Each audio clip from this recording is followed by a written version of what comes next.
ये बंदा एलन बिना कुछ किए ही दुनिया का सबसे ताकतवर इंसान बन गया। एलन ने बस कुछ बच्चों को गोद लिया जो फ्यूचर में जाके सबसे खतरनाक विलन बनने वाले थे।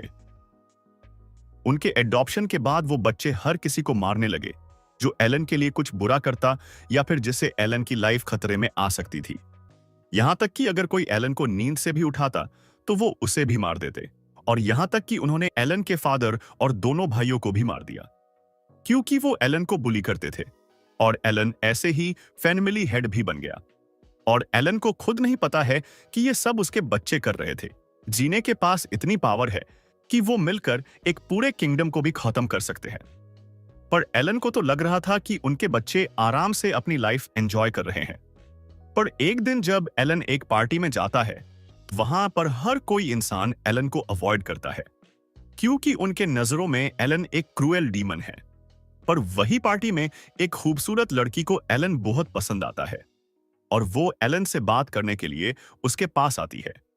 एलन भी उसे बहुत रिस्पेक्टफुल्ली बात करता है क्योंकि उसे पता है कि वो लड़की इस पूरे किंगडम की सबसे खतरनाक विलेनेस है और फ्यूचर में वही इस दुनिया को खत्म करने वाली है। इसीलिए एलन उसे अवॉइड करना चाहता था। पर एलन के बारे में पता चलने के बाद उस लेडी को एलन में और इंटरेस्ट आता है। स्टोरी के शुरुआत में हमें एक बंदा दिखता है जो पहले तो एक लॉ रैंक वर्कर हुआ करता था जो दिन के वीक के 78 घंटे काम करता था। पर अब वो एक फैंटेसी दुनिया में एक नोबल है। वैसे तो सुनने में ये बहुत अच्छा लग रहा है, पर उसे उस दुनिया की लैंग्वेज भी नहीं आती और उसके पास कोई स्पेशल स्किल भी नहीं है। उतने में कुछ बटलर उसे खाना खाने के लिए ले जाते हैं जहां ये पर उसके लिए बहुत बहुत सारे अलग अलग फूड आइटम्स है। खाना खाने के बाद कुछ फीमेल बटलर्स एलन को शॉवर देने के लिए बाथरूम ले जाते हैं। वैसे तो उसकी लाइफ बहुत अच्छी और मजेदार है जहां पर उसे कुछ भी काम करने की कोई जरूरत नहीं है। पर तभी एक फीमेल बटलर बोलती है, यंग मास्टर, कल आपके भाई लियो और टोनियो वापस आने वाले हैं, तो आज आप जल्दी सो जाना। उसकी बात सुनकर एमसी शॉक हो जाता है। ऐसा क्यों लग रहा है कि मैंने ये नाम कहीं पर सुने हैं। उतने में थोड़ी देर सोचने के बाद एलन टेंशन में आ जाता है और वो जिस टब में नहा रहा था उसी में अपन फेस डुबा के चिल्लाने लगता है, क्या मैं उस चूतिया गेम में ट्रांसफर हो गया हूं। उतने में हमें एक गेम के बारे में बताया जाता है जिसका नाम सैकेडिलेया था, जैसे एमसी अपने फर्स्ट लाइफ में खेला करता था। पर इस गेम की एक खासियत थी, जब भी इस गेम के main villain wrath, greed, sloth, pride and obsession आते थे तो इस दुनिया के सारे नोबल्स एक एक करके मरने लगते थे, फिर चाहे वो किंग हो या कोई लो रैंक नोबल। और एमसी जिस फैमिली में ट्रांसफर हुआ है वो फैमिली सबसे फर्स्ट खत्म होने वाले नोबल फैमिली में से एक है जिन्हें वो 5 विलन मिलकर खत्म करने वाले हैं। इस सब के बारे में सोचने के बाद एमसी बहुत डर जाता है और वो जाके अपने रूम में खुद को लॉक कर लेता है। प्लीज कोई मुझे मेरे दुनिया में वापस भेज दो। यहां पर मरने से अच्छा मैं मेरी 78 घंटे की जॉब करने के लिए तैयार हूं। भले ही वो लाइफ एकदम घटिया थी, पर एटलीस्ट उस दुनिया में मुझे मारने के लिए कोई विलन नहीं आने वाला था। और वैसे भी मैं तो खुद को बचा भी नहीं सकता क्योंकि मेरे पास कोई स्किल्स भी नहीं है।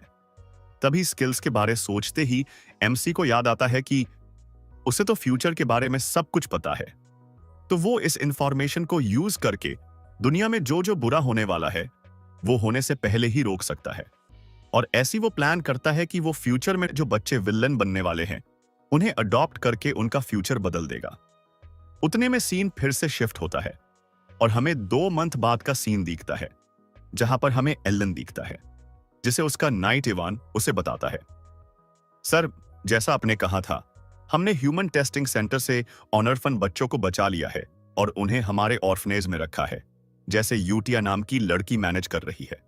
उसकी बात सुनकर एमसी खुश हो जाता है, जैसा मैंने सोचा था तुम इस काम के लिए एकदम सही बंदे हो। पर एलन की बातों से नाइट को कुछ समझता नहीं। सर क्या आप मेरी तारीफ कर रहे हो? मुझे कुछ समझ नहीं रहा है क्योंकि आपके फेस पर कोई एक्सप्रेशन ही नहीं है। उसकी बात सुनकर एलन एकदम चूतिया इस करके बोलता है, अरे तुम्हें दिख नहीं रहा मैं तुम्हारे काम से बहुत खुश। पर उसका फेस देखकर इवान डर जाता है, सर मुझे नहीं लगता आपके एक्सप्रेशन राइट है। इस पर एमसी अपना फेस शीशे में देखने लगता है। लगता है अभी तक मैं इस बॉडी को अच्छे से कंट्रोल नहीं कर पा रहा हूं। उतने में नाइट बोलता है, वैसे सर मेरी तारीफ करने के लिए शुक्रिया। और इसे याद आया, अपने ये ऑपरेशन उस लड़की यूटिया को सेव करने के लिए किया था ना। इस पर एलन हाँ में जवाब देता है। सर, पर अगर मैं सच कहूं तो मैंने मेरे पूरे लाइफ में ऐसी लड़की नहीं देखी है। जब मैं उस टेस्ट सेंटर में पहुंच, वहां पर बहुत सारे और लोग थे, पर वो लड़की यूटिया पहले से इतनी ताकतवर थी कि वो खुद वहां से जब चाहे तब निकल सकती थी।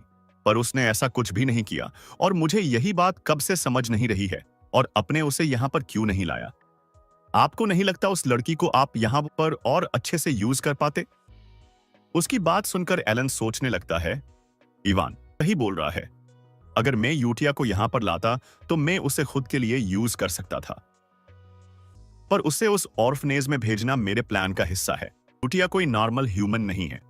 उसने एक हायर बीइंग के साथ कॉन्ट्रैक्ट किया है, और उसी कॉन्ट्रैक्ट के चलते वो आगे जाके 5 सीन्स में से एक बनेगी और हजारों लोगों को मारेगी। पर अगर मैं अच्छे से उसका ख्याल रखता हूं तो वो कभी भी एक विलन नहीं बनेगी। इस सब के बारे में सोचकर एमसी इवान से बोलता है, इवान अभी सही टाइम नहीं है, जब वक्त सही होगा तब हम मूव करेंगे। एमसी का आंसर सुनकर इवान शॉक हो जाता है और एमसी के प्लान के बारे में सोचने लगता है। पर तभी एमसी फिर से बोलता है, याद रहे इवान, ये सब किसी को पता नहीं लगना चाहिए। और एक बात मेरी तरफ से यूटिया को ये लेटर दे देना। उस लेटर को देखकर इवान शॉक हो जाता है। सर, इसमें ऐसा क्या है? इस पर एमसी बोलता है, इसमें ऐसा कुछ इंपॉर्टेंट नहीं है। यूटिया इतने कम उम्र में इतने चीजों से गुजरी है, तो उसे मोटिवेट करने के लिए मैंने कुछ लिखा है। उतने में इवान वो लेटर अपने साथ ले जाता है। उसे जाता हुआ एमसी अपने रूम के विंडो से देखता है। देखते हैं मेरे लेटर से क्या होता है। वैसे उस लेटर में मैंने गेम के एक प्रीस्ट के वर्ड्स लिखे हैं, जो वो गेम में यूटिया के लिए बोलता है। पर उन वर्ड्स से गेम में यूटिया पर कुछ फर्क नहीं पड़ता। पर क्या पता इस बार वो छोटी है तो प्रीस्ट के वर्ड्स काम कर जाए। ठीक है, 5 में से एक सीन्स का तो हो गया। अब नेक्स्ट टारगेट किसको करूं? सच कहूं तो मैं उन सीन्स से जितना हो सके उतना दूर रहना चाहता हूं, क्योंकि जो भी हो, उन 5 मॉन्स्टर्स ने मिलकर गेम में कितने तो सिटीज को तबाह किया था। पर छोड़ो, आगे जो होगा वो देखा जाएगा। तभी सीन यूटिया पर फोकस होता है, जहां पर उसे एमसी का लेटर मिल गया है, पर वही उसे निकल रही जी देखकर इवान डर गया है। उतने में यूटिया बोलती है, तो तुम बोल रहे हो कि ये लेटर किसी मिस्टर एलन ने मेरे लिए लिखा है? तो वो इंसान खुद यहां पर क्यों नहीं आया मुझसे मिलने के लिए? उसका सवाल सुनकर एलन और ज्यादा डर जाता है। अरे वो सर, एलन बोल रहे थे कि अभी सही टाइम नहीं है तुमसे मिलने का। एलन का आंसर सुनकर यूटिया शांत हो जाती है। वो तो ऐसा है, फिर ठीक है, मास्टर को जरूर कोई इंपॉर्टेंट काम होगा। इतना बोलकर यूटिया उस लेटर को अपने सीने से लगा लेती है। ये सब देखकर एलन कंफ्यूज हो जाता है, पर उतने में यूटिया खुशी से झूमने लगती है। मैं समझ सकती हूं, अभी सही टाइम नहीं है, फिर भी मास्टर में आपका इंतजार करूंगी, ये मेरा आपसे प्रॉमिस है। वही दूसरे साइड एलन अपने रूम में मस्त से सोया हुआ है। ऐसा लगता है ये तारे और चांद भी मुझे सपोर्ट कर रहे हैं। तो ठीक है, अब नेक्स्ट बच्चे को ढूंढने का टाइम है। इतना बोलकर एलन सो जाता है, और फिर हमें कुछ दिन बाद का सीन दिखता है, जहां पर एलन उसके घर के लाइब्रेरी में कुछ ढूंढ रहा है। उतने में वहां पर इवान आ जाता है। मास्टर, क्या आप ठीक हो? अपने जैसे कहा था, हमें सेकंड बच्चा भी मिल गया है। बच्चे के बारे में सुनते ही एलन पूछता है, क्या तुमने उसे अच्छे से ट्रीट करके हमारे ऑर्फनेज में भेज दिया? इस पर इवान बोलता है, यस सर, जैसा आपने कहा था वैसे ही हमें किया है, और उस बच्चे को अच्छे से ऑर्फनेज में भेज दिया है।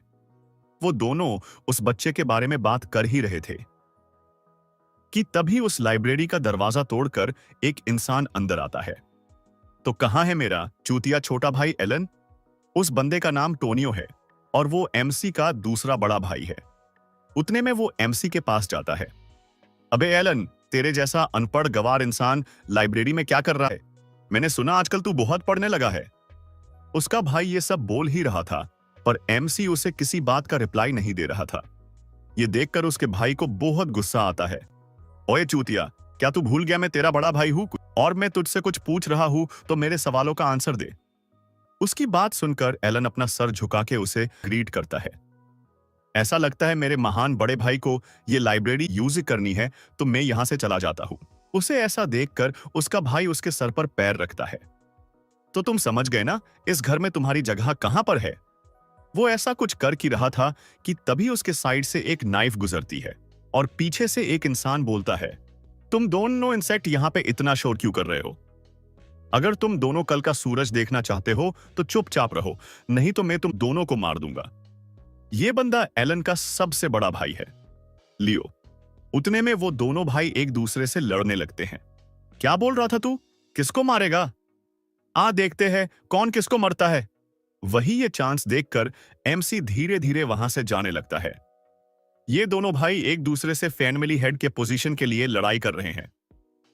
वैसे मेरा बड़ा भाई इस गेम का सबसे बड़ा रंडी खाना चलता है और दूसरा बहुत बड़ा ड्रग कार्टेल चलाता है।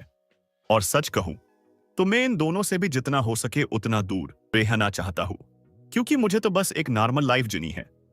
इस सब के बारे में सोचते सोचते एमसी उस लाइब्रेरी से बाहर निकल जाता है और फिर अपने रूम में जाके राहत की सांस लेता है। उसे देखकर इवान बोलता है, मास्टर मैं उस सेकंड बच्चे की बात कर रहा था। वो बच्चा भी मुझे नॉर्मल नहीं लग रहा था। उसकी बात सुनकर एलन उसके तरफ देखता है। हाँ, क्या बोल रहे थे तुम? लगता है मैं कुछ और सोच रहा था। क्या तुम फिर से बोल सकते हो? इवान एमसी की तरफ देखकर सोचने लगता है, मास्टर जैसे इंसान को ऐसे खतरनाक जगह के बारे में पता कैसे चल रहा है? पहले उन्होंने टेस्टिंग सेंटर के बारे में ढूंढा और अब स्लेव मार्केट के बारे में। इस सब के बारे में सोचने के बाद इवान बोलता है, मास्टर आप सच में बहुत स्ट्रेंज हो। मुझे अभी भी नहीं समझ रहा है कि आपको इन बच्चों के बारे में कैसे पता चल रहा है। तभी इवान की तरफ देखकर एमसी सोचता है, तो ये उस बच्चे के बारे में बोल रहा था। ऐसे वो बच्चा नॉर्मल तो बिल्कुल नहीं है। हमने जैसे उस स्लेव मार्केट से बचाया है। वो यूटिया के बाद सबसे ताकतवर मॉन्स्टर है जो आगे जाके दुनिया में बहुत ज्यादा तबाही करने वाला है और सब लोग उसे सिनॉफ स्लोथ के नाम से जानेंगे। उस बच्चे के फ्यूचर के बारे में सोचकर ही एलन डर जाता है। अच्छा हुआ मैंने उस बच्चे को बचा लिया, नहीं तो क्या पता फ्यूचर में वो मुझे कितने बुरे तरीके से मारता। तभी एमसी इवान को बताता है, जैसा मैंने तुमसे कहा अभी टाइम सही नहीं है। एलन का आंसर सुनकर इवान बोलता है, मुझे लगा ही था आप ऐसा ही कुछ बोलोगे। और के बाद यूटिया ने आपके लिए एक लेटर भेजा है। इसमें उसने उस सेकंड बच्चे के बारे में कुछ लिखा है। एमसी वो लेटर इसील इवान से लेकर पढ़ने लगता है। तभी हमें दूसरे साइड एमसी के ऑर्फनेज के बच्चे दिखते हैं जो बहुत खुश है, पर वही एक और बच्चा है जो अकेला है बैठा है। उतने में वहां पर यूटिया आके उसे पूछती है, क्या तुम ही वो बच्चे जो जैसे मास्टर ने भेजा है? तुम्हारी हालत देखकर लगता है तुम भी मेरे जैसे ब्रोकन हो और इस दुनिया में बच्चों के साथ कुछ सिर्फ ब्लैक गोट ग्रुप कर सकता है। पर अब तुम्हें टेंशन लेने की कोई जरूरत नहीं है, क्योंकि ग्रेट मून ने तुम्हें अपने अंडर ले लिया है। तो तुम अपनी पावर जैसे चाहे वैसे यूज कर सकते हो। ग्रेट मून के लिए अगर तुम ग्रेट मून से लॉयल रहते हो और उनके आर्डर फॉलो करते हो तो तुम भी अपना रिवेंज ब्लैक गोट से ले सकते हो। यूटिया की बात सुनकर उस बच्चे की पावर कंट्रोल के बाहर जाने लगती है, पर यूटिया उस पर ध्यान नहीं देती और एमसी का लेटर देखकर कर सोचती है अब टाइम है ग्रेट मास्टर के लेटर का रिप्लाई देने का। तभी सीन शिफ्ट होता है और हमें एमसी दिखता है जो फिर से अपने घर के लाइब्रेरी बुक्स में कुछ ढूंढ रहा है। पर तभी वहां पर उसका लॉयल नाइट आ जाता। मास्टर एलन, एक प्रॉब्लम हो गई है। वो चूतिया, सॉरी मेरे मतलब आपका बड़ा भाई सेकंड यंगेस्ट मास्टर, वो मर गए हैं। उतने में सीन शिफ्ट होता है और हमें एमसी के भाई का फ्यूनरल दिखता है जहां पर बहुत सारे लोग आए हैं। तभी हमें वहां पर एक ओल्ड इंसान दिखता है जिसके साथ दो खूबसूरत लड़कियां हैं। हनी, ये सब कब खत्म होगा? मैं यहां पर बोर हो रही हूं, चलो ना यहां से चलते हैं। उस इंसान को देखकर एलन सोचता है, मुझे पहले पता था ये फैमिली पूरी पागल है, पर अपने बेटे के फ्यूनरल पर लड़कियां लाना ये कुछ ज्यादा ही नहीं हो रहा। पर ये सब छोड़ो, ये चूतिया टोनियो सीढ़ियों से गिरने के बाद कैसे मर सकता है? गेम में तो ऐसा नहीं हुआ था। गेम में तो मेरे बड़े भाई ने इसे मार दिया था, पर अभी भी उसका फेस देखकर मुझे ऐसा ही लग रहा है कि उसी ने हमारे भाई को मारा है। एटलीस्ट वो अपने इमोशंस तो हाइड करता, पर छोड़ो, मुझे क्या करना है। मैं बस 5 ग्रेट सीन्स को रोकूंगा और एक नॉर्मल लाइफ जीऊंगा। तभी सीन फिर से शिफ्ट होता है और हमें 1 साल बाद का टाइम दिखता है, जहां पर उसके भाई के डेथ के बाद उसका ड्रग बिजनेस अब उसका बड़ा भाई हैंडल करता है और जल्दी ही फैमिली हेड भी बन जाएगा। और इसी टाइम में एमसी और यूटिया एक दूसरे को हर बार लेटर लिखते थे, जहां पर लेटर में यूटिया उसे बाकी बच्चों के बारे में बताती थी। और यहां तक कि यूटिया ने कुछ नए स्पॉन्सर्स भी ढूंढ लिए हैं जो ऑर्फनेज को सपोर्ट करने के लिए पैसे भेजते हैं। तुमने देखा इवान, हमारे छोटे से ऑर्फनेज को बहुत सारे लोग सपोर्ट कर रहे हैं। लगता है इस दुनिया में बहुत सारे अच्छे लोग अभी भी जिंदा है। उसके बाद पर इवान बोलता है, मास्टर ये तो बहुत अच्छी बात है, पर मैं आपको आज एक गुड न्यूज देने आया हूं। आप कब से जिस चीज को ढूंढ रहे थे उसके बारे में हमें कुछ इंफॉर्मेशन मिली है। उसकी बात सुनकर एलन बोलता है, तो तुम्हें उसके बारे में भी इंफॉर्मेशन मिल गई? मतलब अब मेरे पास थर्ड बॉस भी होगा, इसका मतलब सब कुछ सही जा रहा है।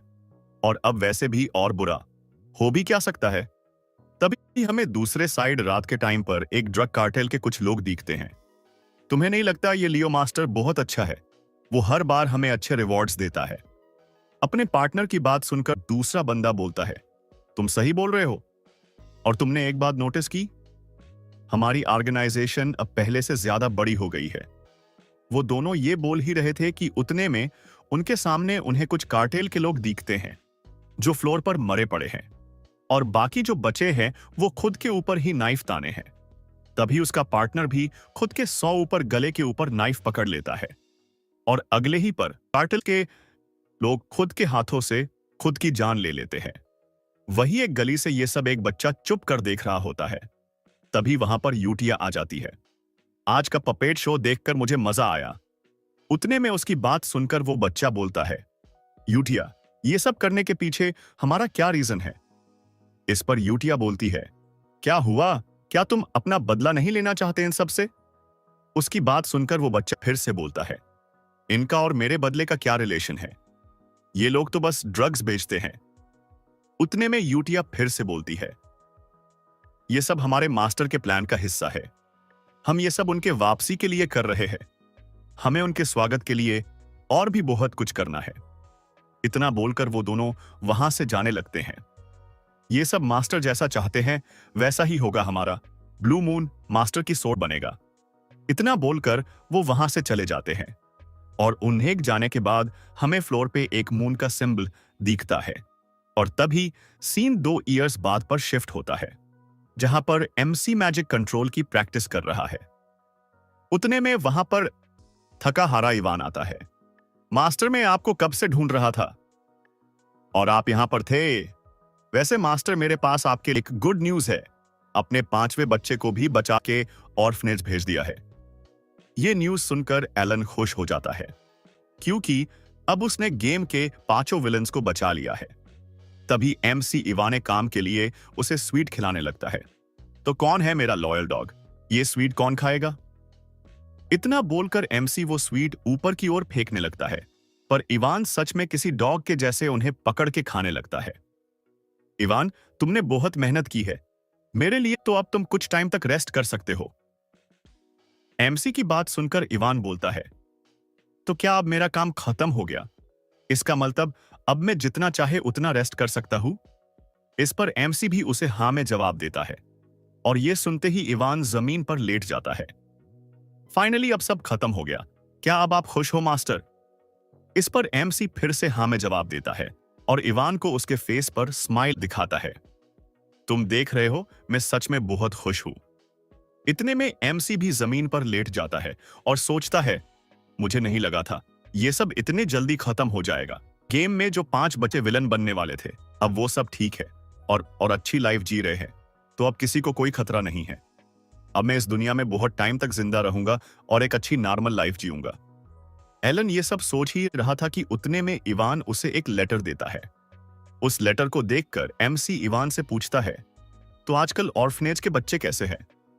इस पर इवान बताता है, स्टार्ट में वो सब बहुत उदास और डरे हुए थे, अब वो सब ठीक है और अच्छे से अपनी लाइफ कंटिन्यू कर रहे हैं।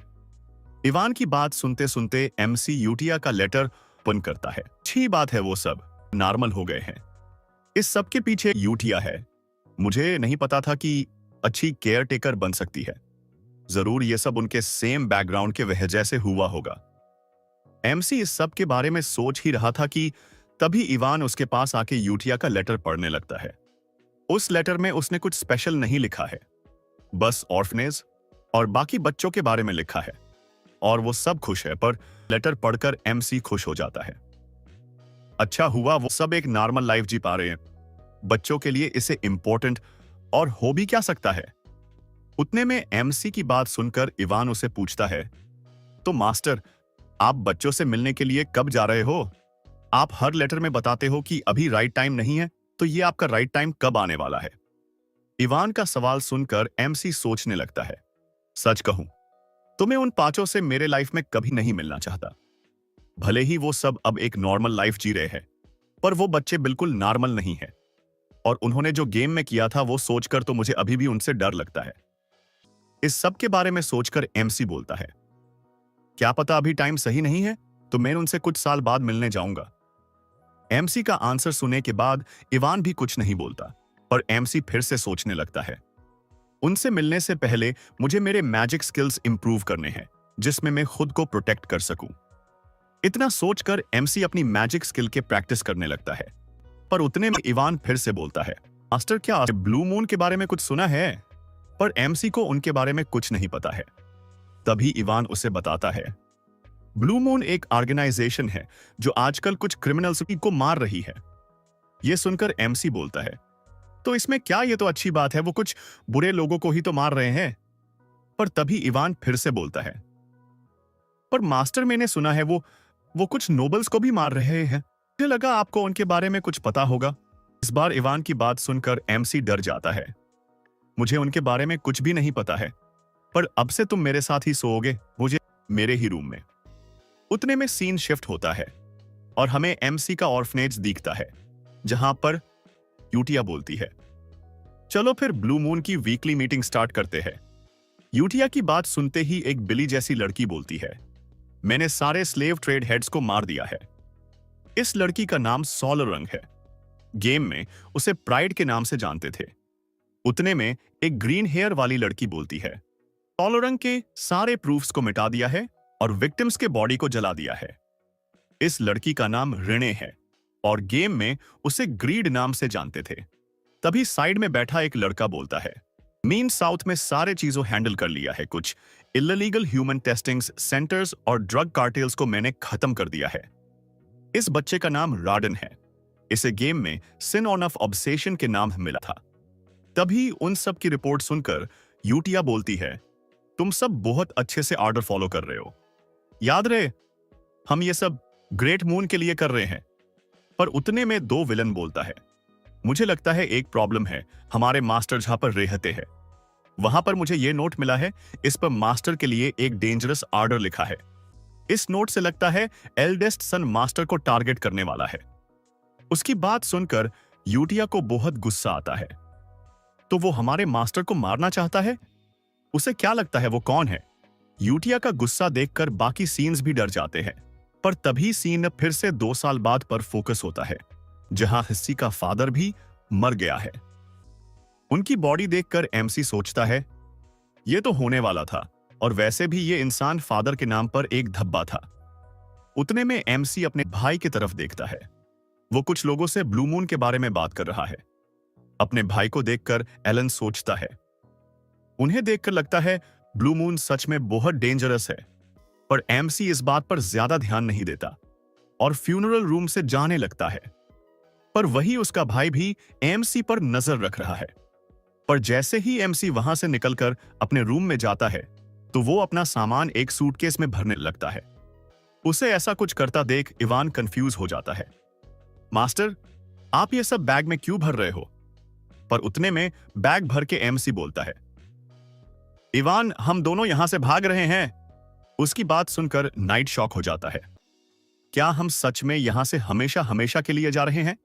इस पर एमसी उसे बताता है, नहीं नहीं, हम तो बस यहां से रोड मिल जा रहे हैं। एमसी की बात सुनकर नाइट भी अपनी बैग भर लेता है और एमसी के साथ रोडमिल के लिए निकल जाता है। वही एमसी को उसका भाई गैलरी से चुपचाप जाते देखता है। तभी सीन फिर से शिफ्ट होता है। हमें एलन दिखता है जो रोडमिल जाके आराम से अपने और इवान के लिए खाना बना रहा है, और इवान भी बहुत अच्छे मूड में लग रहा है। और एमसी सोचता है कि अब वो यहां से कहीं नहीं जाने वाला है और वो अपने पूरी लाइफ यही रोडमिल में एंजॉय करेगा। पर नेक्स्ट ही पल हमें एमसी दिखता है जो अपने बड़े भाई के फ्यूनरल के लिए वापस अपने घर आ गया है। मुझे अभी भी इस सब पर भरोसा नहीं हो रहा है। क्या मैं सच में वापस मेरे घर पे आ गया? क्या मेरा भाई सच में मर गया? पर अभी तो उसके मरने का टाइम नहीं हुआ था। ऐसा कैसे हो सकता है? मेरे भाई को किसने मार होगा? यही सवाल पूछने के लिए एमसी एक बटलर के पास जाता है, पर बटलर एमसी को देखकर डर जाता है और बाकी बटलर भी एमसी से दूर हो जाते हैं। ये सब देखकर एमसी को समझता नहीं कि यहां पर ये क्या हो रहा है। पर उतने में एमसी का लॉयल दोस्त इवान उसके पास आता है। मास्टर, मुझे कुछ पता चला है। सब लोगों को लगता है कि आपके बड़े भाई के डेथ के पीछे आपका हाथ है।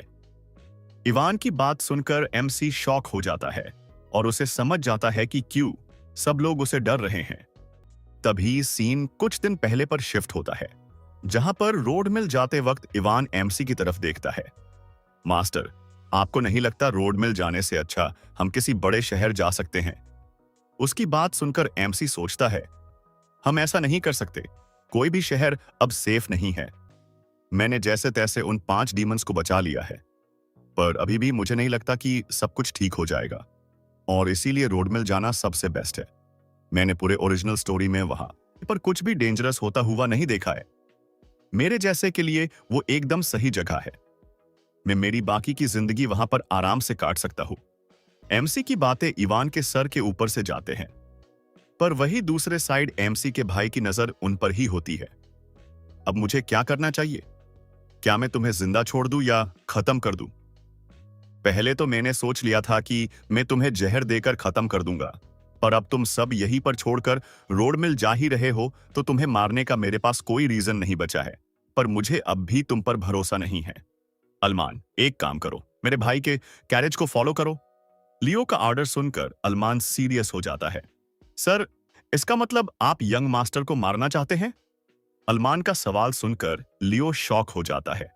ये क्या? इससे पहले तो अल्मान ने कभी मुझसे कोई सवाल नहीं पूछा है, तो आज ये मुझसे ऐसा सवाल क्यों कर रहा है? अल्मान, क्या तुम भूल गए मैं तुम्हारा मास्टर हूं और मैं जो बोलूंगा वो तुम्हें करना ही पड़ेगा। आज मैं तुम्हें माफ कर रहा हूं, पर आगे से याद रखना। तभी अचानक पीछे से अल्मान लियो पर अटैक करता है। ये तुम क्या कर रहे हो? तुम मुझे धोखा कैसे दे सकते हो? तुम इतने सालों से मेरे लिए काम करते थे। लियो, मुझे माफ करना। अब तक तुम्हारे साथ खेलकर मजा आया। एक्चुअली मैं अल्मान ब्लू मून ग्रुप का मेंबर है और उसका असली नाम हिडन है। उतने में हिडन फिर से लियो की तरफ देखता है। मेरे ऑर्डर्स क्लियर थे, मुझे तब तक तुम्हारे ऑर्डर फॉलो करने थे जब तक उनसे ग्रेट मून को कोई तकलीफ ना हो, पर आज तुमने सीधा उन्हें ही मारने का ऑर्डर मुझे दे दिया। अभी तक हम तुम्हें कुछ नहीं कर रहे थे क्योंकि ग्रेट मून ने खुद तुम्हें चांस दिया था, पर लगता है तुम उस चांस के काबिल नहीं हो। इतना बोलकर हिडन वहां से चला जाता है और अब प्रेजेंट में एमसी अपने भाई के फ्यूनरल में है और उसे समझ गया है कि क्यों हर कोई उसे इतना ज्यादा डर रहा है। उतने में पीछे से इवान एमसी को आवाज देता है, यंग मास्टर, अपने मुझसे बताया नहीं आप शैडो ग्रुप के लीडर कब से बन गए? तभी सीन कुछ टाइम बाद पर फोकस होता है। एमसी और इवान रूम के एक कोन में बैठे होते हैं। इवान, क्या मैं इतना बुरा हूं? ये सब लोग मुझे विलन क्यों समझ रहे हैं? मैंने ऐसा क्या किया है? यंग मास्टर, पहले तो रोना बंद करो। मुझे पता है आपने कुछ नहीं किया है, पर इस सिचुएशन को देखकर तो ऐसा ही लग रहा है कि फैमिली हेड बनने के लिए अपने लियो का मर्डर करवाया है। इवान की बातें सुनकर एमसी शॉक हो जाता है। तभी इवान फिर से बोलता है, यंग मास्टर, अब हम कुछ नहीं कर सकते। वैसे भी अब लियो मर गया है तो आपको किसी से डरने की जरूरत नहीं है, और वैसे भी आप तो शैडो ग्रुप के भी लीडर हो, तो आपको कहां से किसी से डर लगेगा? इवान, क्या अब तुम भी मेरा मजाक उड़ा रहे हो? ये सब छोड़ो, तुम उस दिन ब्लू मून के बारे में बात कर रहे थे। क्या लियो के डेथ के पीछे भी उनका ही हाथ है? नहीं यंग मास्टर, मेरे इंफॉर्मेशन के हिसाब से ब्लू मून का इस सब में कोई हाथ नहीं है, क्योंकि ब्लू मून जब भी कुछ करती है तो वो उनका मार्क पीछे छोड़ जाते हैं। इवान की बातों से एमसी और भी ज्यादा कंफ्यूज हो जाता है। अगर इस सब के पीछे उनका हाथ नहीं है तो और कौन हो सकता है? तभी दूसरे साइड हमें एमसी के अडॉप्टेड बच्चे दिखते हैं। तो तुम सब सारी चीजें क्लियर कर दी ना? यस, किसी को पता नहीं चलेगा कि इस सब के पीछे किसका हाथ है। मैंने भी मेरा काम कंप्लीट कर लिया है। वहां पर बस उन्हें डेड बॉडीज ही मिलेंगी। मेरा भी मिशन कंप्लीट हो गया है। अब बस 486 अवलोन के सोल्जर्स बाकी है। तभी पीछे से व्हाइट हेयर भी बोलता है, बॉस, जैसे अपने ऑर्डर किया था मैंने उन सबको खत्म कर दिया है। उन सब की बातें सुनकर यूटिया जोर जोर से हंसने लगती है। सारी चीजें ग्रेट मून के हिसाब से ही हो रही है। जल्दी ही पूरा का पूरा अवलोन मिट्टी में मिल जाएगा। यूटिया ये सब सोच ही रही थी कि तभी व्हाइट हेयर उसके पास आता है। बॉस, मुझे माफ करना, पर लगता है अभी भी कुछ काम बाकी है। इस सब से तुम्हारा क्या मतलब है? बॉस, मुझे ये डॉक्यूमेंट्स मिले हैं जिनमें कुछ नोबल्स के नाम हैं जो अवलोन से कनेक्टेड है। तो आपके क्या ऑनर्स है? उन नोबल्स के साथ हम क्या करें? उसकी बातें सुनकर यूटिया गुस्से में आ जाती है। तुम्हें पहले से पता है कि मेरे ऑर्डर क्या है। उन सबको खत्म कर दो जो ग्रेट मून के खिलाफ है। यूटिया का ऑर्डर सुनकर बाकी सब खुश हो जाते हैं। जैसा आप चाहे बॉस। कुछ देर बाद यूटिया शांत हो जाती है। एक और बात, क्या तुम्हें इंफॉर्मेशन गिल्ड के साइड का भी सब कुछ क्लियर कर दिया? उसकी बात सुनकर ग्रीन हेयर लड़की बोलती है, यस बॉस, हम ये मैटर को ब्लू मून से सेपरेटली हैंडल कर रहे हैं और इंफॉर्मेशन गिल्ड का मानना है कि ये सब हेल सोर्ड कर रहे हैं। उनकी बातें सुनकर यूटिया खुश हो जाती है। याद रहे, ये सब किसी भी हालत में ग्रेट मून तक नहीं पहुंचना चाहिए। हम बस उनकी सोर्ड है, हमारी अपनी कोई सोच नहीं है। हम बस उनके ऑर्डर फॉलो करने के लिए बने हैं। ग्रेट मून को इस दुनिया के बारे में सब कुछ पता है, तो उन्हें कभी भी निराश मत करना। यूटिया की बात सुनकर ब्लैक हेयर शॉक हो जाता है। मुझे अभी भी एक बात समझ नहीं रही है यूटिया, जैसे पावरफुल लड़की ग्रेट मून से इतना क्यों डरती है? उनके पास ऐसा क्या है जो यूटिया उनका हर ऑर्डर फॉलो करना चाहती है? तभी कुछ दिनों बाद हमें फिर से एलन दिखता है, जो बहुत ज्यादा थक गया है क्योंकि उसकी भाई के मरने के बाद से पूरे घर का कामकाज उसे ही हैंडल करना पड़ रहा है और ऊपर से उसे अभी तक पता नहीं चला है कि लियो के डेथ के पीछे किसका हाथ था। उतने में कुछ लोग बहुत सारे डॉक्यूमेंट्स लेकर एमसी के पास आते हैं।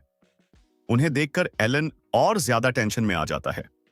ये सब लोग इतना ज्यादा काम क्यों कर रहे हैं? जब फादर जिंदा थे तब तो कोई भी काम नहीं करता था। वही दूसरे साइड से एलन को देखकर वो सब लोग डर जाते हैं। अगर हमने अच्छे से काम नहीं किया तो यंग मास्टर उनके भाई की तरह हमें भी खत्म कर देंगे। तभी कुछ देर बाद रात को हमें इवान दिखता है, जो एमसी का मैजिक देखकर शॉक हो जाता है। यंग मास्टर, मुझे अभी भी खुद की आंखों पर भरोसा नहीं हो रहा है। बस 2 साल में आप सेकंड टियर मैजिक लेवल का पहुंच गए। आपको देखकर लगता है आपके अंदर सच में मैजिक के लिए टैलेंट है।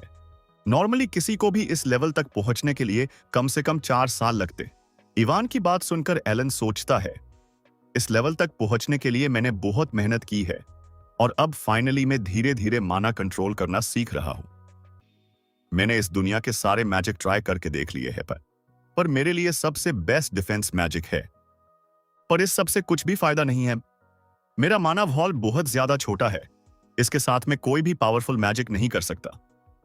एलन इस सब के बारे में सोच ही रहा था कि उतने में इवान उसकी तरफ देखता है। यंग मास्टर, एक खुश खबर है। फाइनली आपको एक पार्टी का इनविटेशन आया है। उस इनविटेशन को देखकर एलन थोड़ा सा खुश होता है। तो अब फाइनली पार्टी करने के टाइम है। तभी कुछ दिनों बाद एमसी इवान के साथ उस पार्टी में जाता है। पार्टी में उनके अलावा भी बहुत सारे और लोग होते हैं। उन सबको देखकर एलन सोचता है, मेरे पास यही मौका है। इस पार्टी में हमारे कंट्री के बड़े बड़े लोग आए हैं। मुझे कुछ भी करके इस मौके का फायदा उठाना चाहिए। यही टाइम है, मुझे अपना नेटवर्क बढ़ाना चाहिए। किसी नोबल के साथ कनेक्शन बनाने से मुझे आगे जाकर बहुत फायदा होगा। पर तभी जैसे ही एलन पार्टी में किसी के भी करीब जाने की कोशिश करता है, तो हर कोई उसे देख वहां से भागने लगता है। वो सब लोग एमसी को देखकर बहुत ज्यादा डर जाते हैं। ये सब देखकर एलन बहुत ज्यादा टेंशन में आ जाता है। पर सिचुएशन देखकर इवान एमसी पर हंसने लगता है, पर एमसी उस पर ज्यादा ध्यान नहीं देता। इवान, तुम पार्टी एंजॉय करो, मैं तुमसे बाद में मिलता हूं। मुझे पता है इस पार्टी में हर कोई नोबल है। और इसीलिए उन सबको मैं लो क्लास लग रहा हूं। पर मैं इस पार्टी में ऐसे ही नहीं आया। आज मैं बता दूंगा कि किसी के साथ रिलेशन कैसे बनाते हैं। उतने में एमसी एक वाइन का ग्लास उठाकर एक लड़की के पास जाता है। हेलो लेडी, आपको देखकर अच्छा लगा। क्या आपने ये वाइन टेस्ट की? ये बहुत अच्छी है। मैं इस वाइन के कुछ बोतल अपने साथ वापस घर ले जाना चाहता हूं। एमसी को लगता है अब वो लड़की उस पर फिदा हो जाएगी, पर ऐसा कुछ भी नहीं होता। वो लड़की तो उसे देखकर और भी ज्यादा डर जाती है। मुझे कुछ मत करो, मैं समझ गई। तुम्हें हमारी वाइन अच्छी लगी। फादर प्लीज इसे कुछ वाइन की बोतल दे दो, वरना ये मुझे खत्म कर देगा। इतना बोलकर वो लड़की वहां से भाग जाती है। बाकी सब ये देखकर अजीब अजीब बातें करने लगते हैं। तुमने देखा, ये एलन तो सच में मॉन्स्टर है। बस कुछ वाइन के बॉटल्स के लिए उसने उस बेचारी लड़की को ब्लैकमेल किया। उनकी बातों पर एमसी ज्यादा ध्यान नहीं देता। उतने में इवान फिर से उसके पास आता है। यंग मास्टर, आप इतने उदास क्यों हो? आप यहाँ का खाना ट्राई करो, यहाँ का खाना बहुत अच्छा है। इवान की बातों पर एमसी ज्यादा ध्यान नहीं देता। ये सब मेरे साथ ही क्यों हो रहा है? हर किसी को ऐसा ही क्यों लग रहा है कि मेरे भाइयों के डेथ के पीछे मेरा ही हाथ है? हर कोई मुझसे दूर भाग रहा है। इवान, मैं फ्रेश हुआ के लिए बाहर जा रहा हूं। मेरे वापस आते ही हम पार्टी से चले जाएंगे। इतना बोलकर एलन वहां से जाने लगता है। पर तभी पार्टी में एक लड़की की नजर एलन पर पड़ती है। तो तुम भी इस पार्टी में आए हो? तभी कुछ देर बाद एमसी बाहर बालकनी में खड़ा होता है। उतने में उसके पीछे से एक आवाज आती है। सर, क्या आप फ्री हो? मुझे आपसे कुछ बात करनी है। उस आवाज को सुनकर एलन बहुत ज्यादा खुश हो जाता है। फाइनली कोई मुंह से भी बातें करना चाहता है। उतने में एक सुंदर लड़की एमसी के पास आती है। हेलो, मेरा नाम लोरिया है। मैं एलटीए ड्यूक की थर्ड बेटी हूं। उस लड़की को देखने के बाद एलन की सारी खुशी गायब हो जाती है। मैं भी कितना बड़ा चूतिया हूं। कोई अच्छा इंसान मुझसे क्यों ही बात करना चाहेगा? गेम में मैंने इस लड़की के बारे में सुना था। एलटीए फैमिली, इन्हें नॉर्थर्न ट्रबल मेकर्स भी कहा जाता है। और जहां तक मुझे याद है, इनके फैन मिली बिल्कुल नॉर्मल नहीं थी, तो ये लड़की भी नॉर्मल नहीं होगी। पर मुझे इस लड़की का नाम याद क्यों नहीं आ रहा है? एलन उसके बारे में ये सब सोच ही रहा था कि उतने में वो लड़की फिर से बोलती है। सर, आपसे सीधे सीधे बात करना चाहती हूँ। क्या आप मेरी मदद करोगे? मुझे आपके सपोर्ट की जरूरत है। प्लीज सर, जल्दी ही मेरी बड़ी सिस्टर मुझे मरने की कोशिश करने वाली है। आज के लिए इतना ही, मिलते हैं नेक्स्ट पार्ट में। अगर आपको वीडियो पसंद आई हो तो प्लीज नेक्स्ट पार्ट के लिए कमेंट करना, और अगर सब्सक्राइब नहीं किया है तो कर लो। बाय बाय दोस्तों।